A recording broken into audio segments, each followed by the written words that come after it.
अब राजकुमार बड़े हो चले थे। राजा दशरथ ने उनको सुयोग्य शिक्षकों के आश्रम में भेजा। राजकुमारों ने थोड़े ही समय में वेद, शास्त्र, पुराण और राजनीतिक प्राप्त कर ली। धनुर्विद्या और धनुर्वेद में वे कुशल हो गए। वीरता तो उनके रक्त में ही थी। चारों भाई सब विद्याओं में निपुण और पराक्रमी थे। उनमें राम सर्वोपरि थे। बल विक्रम के साथ उनमें शील, विनय आदि गुण भी थे। अपने पुत्रों के रूप, गुण और शील स्वभाव को देखकर माता पिता हर्ष से फूले नहीं समाते थे। राजकुमारों के युवा होने पर राजा को उनके विवाह की चिंता हुई। वे इस विषय में एक दिन मंत्रियों और पुरोहित से बातचीत कर ही रहे थे कि द्वारपाल ने समाचार दिया, महाराज, महर्षि विश्वामित्र पधारे। सुनते ही राजा दशरथ सिंहासन छोड़कर उनके स्वागत के लिए आगे बढ़े। राजा ने मुनि को सादर प्रणाम किया, उन्हें उचित आसन पर बैठाया और सेवा सत्कार से संतुष्ट किया। इसके बाद राजा दशरथ हाथ जोड़कर बोले, भगवान, आपके पधारने से हमारी नगरी धन्य हुई। अब आज्ञा करें कि क्या सेवा करूं? विश्वामित्र प्रसन्न होकर बोले, राजन, विशेष कार्यवश ही आपके पास आया हूँ। हमारे यज्ञ में राक्षस विघ्न डाल रहे हैं। राक्षस राज रावण के 2 अनुचर मरीच और सुबाहु हमें यज्ञ नहीं करने देते। यज्ञ की रक्षा के लिए हम आपके वीरपुत्र राम को मांगने आए हैं। मेरे साथ उन्हें भेज दीजिए। आप डरे नहीं, राम की भी इसमें भलाई है। मैं आज ही लौट जाना चाहता हूँ। इतना सुनते ही राजा के प्राण सूख गए। वे गिड़गिड़ाकर विश्वामित्र से बोले, ऋषिराज, यह आपने कैसी बात कह दी? रावण के सामने तो देवता, दानव, गंधर्व कोई खड़ा भी नहीं हो सकता। उससे वैर मोल लेना हंसी खेल नहीं। मेरा राम तो अभी बालक ही है। मैं अपनी सेना लेकर आपके साथ चलता हूँ और आपके यज्ञ की रक्षा करूँगा। मेरे प्राण प्यारे राम पर कृपा कीजिए। बुढ़ापे में पुत्र वियोग से मुझे दुखी न कीजिए। इतना कहकर राजा विश्वामित्र के चरणों पर गिर पड़े। विश्वामित्र रुष्ट होकर बोले, राजन, आपका आचरण तो रघुवंशियों जैसा नहीं है। लो, मैं जाता हूँ। तब राजगुरु वशिष्ठ ने राजा को समझाया, महर्षि विश्वामित्र सिद्ध पुरुष हैं, तपस्वी हैं और अनेक गुप्त विद्याओं के पंडित हैं। वे कुछ सोच समझकर ही आपके पास आए हैं। राम को जाने दें, कोई इनका बाल भी बांका न कर सकेगा। तब राजा दशरथ ने राम को विश्वामित्र के हाथ सौंप दिया। लक्ष्मण भी बड़े भाई के साथ चल दिए। विश्वामित्र के पीछे पीछे धनुष बाण लिए दोनों भाई सरयू के किनारे जा रहे थे।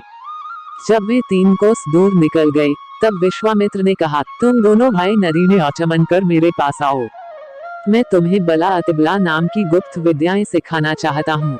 इन विद्याओं के मिलने पर तुम्हारा आत्मबल बढ़ जाएगा और आसुरी शक्तियों से तुम्हारी सुरक्षा रहेगी। दोनों भाइयों ने ऋषि की आज्ञा का पालन किया। विद्याओं के ग्रहण करते ही उनमें नवीन स्फूर्ति आ गई। उस दिन वे सरयू नदी के किनारे ही टिक गए।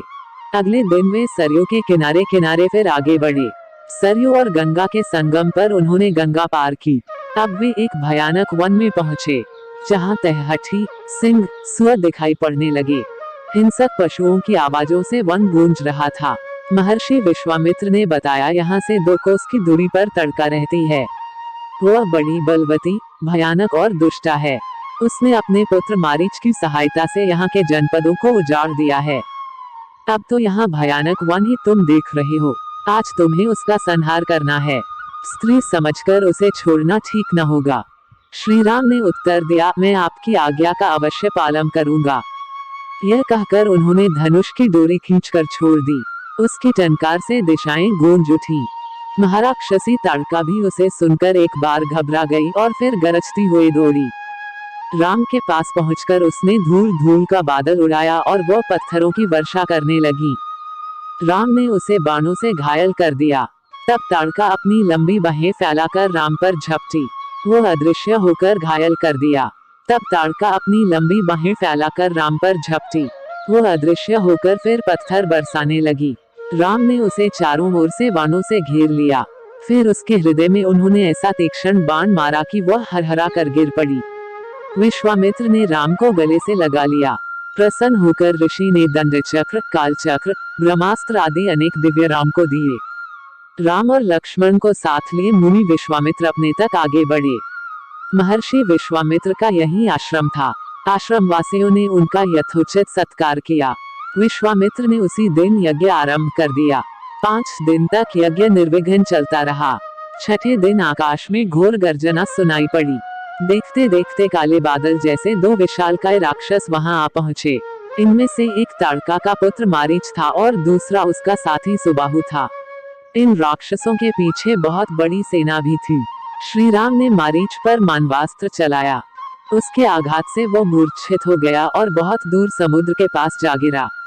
जब उसे होश आया तो वह दक्षिण की ओर भाग गया। सुबाहु को श्री राम ने आग्नेयास्त्र से मार डाला और सारी राक्षस सेना का वायव्यास्त्र से संहार कर दिया। विश्वामित्र का यज्ञ निर्विघ्न समाप्त हो गया। विश्वामित्र ने राम को हृदय से लगा लिया। सब ऋषि राम की प्रशंसा करने लगे। चले जात मुनि दीन ही देखाए, सुनी जोड़कर पूछा अब हमारे लिए क्या आज्ञा है। विश्वामित्र ने बड़े स्नेह से कहा, वत्स मिथिला के राजा जनक को तो तुम जानते होंगे। वहाँ बहुत बड़ा यज्ञ हो रहा है। हम लोग को वहाँ जाना है। तुम दोनों भाई भी हमारे साथ चलो। राजा जनक के यहाँ एक विचित्र धनुष भी है, उसे कोई उठा भी नहीं पाता। वह धनुष भी तुम देखना। इसके बाद की कहानी हम आपको दूसरी वाली वीडियो में सुनाएंगे।